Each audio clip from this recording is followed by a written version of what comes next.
Our need to stand still in a world filled with chaos and uncertainty has never been more important. This series that we're doing over the summer is called Be Still and Behold, exploring God's presence in the Hebrew Scriptures. And it offers us moments to wrap our hearts and minds in narratives from the Bible, helping us connect to deep spiritual guidance and practices for encountering the presence of God in our everyday lives.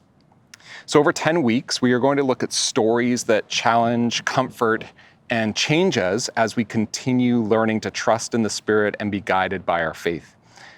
Alongside the teaching, scriptures, liturgy, and music, there will be supportive practices which will help to transfer the lessons we learn into the pattern of our lives.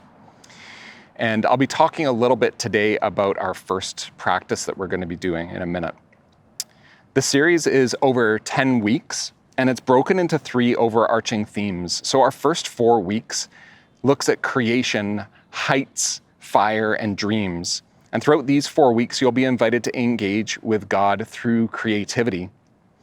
So in our first week, which is today, we're talking about God in the garden, and it's the story of Adam and Eve in the Garden of Eden.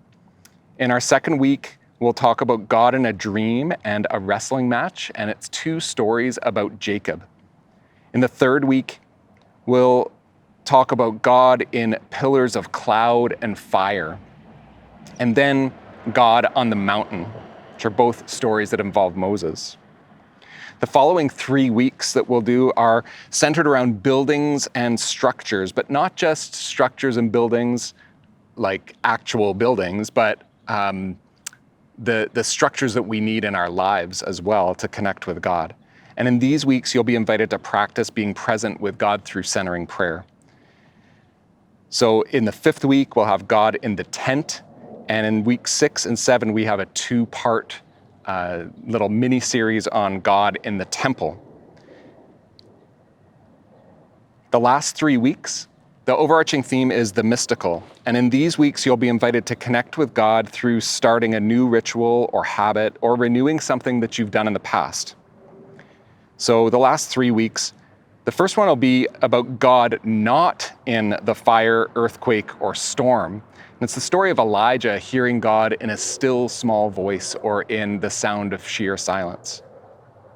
And in the 9th week, we'll talk about running away from God's presence in the story of Jonah. And the final week of the series, we'll talk about God with everyone and look at a prophecy from the book of Joel. So we're really looking forward to this series, and I hope you take some time throughout to connect with the practices that we'll go over and that the teaching is helpful for you in your own faith.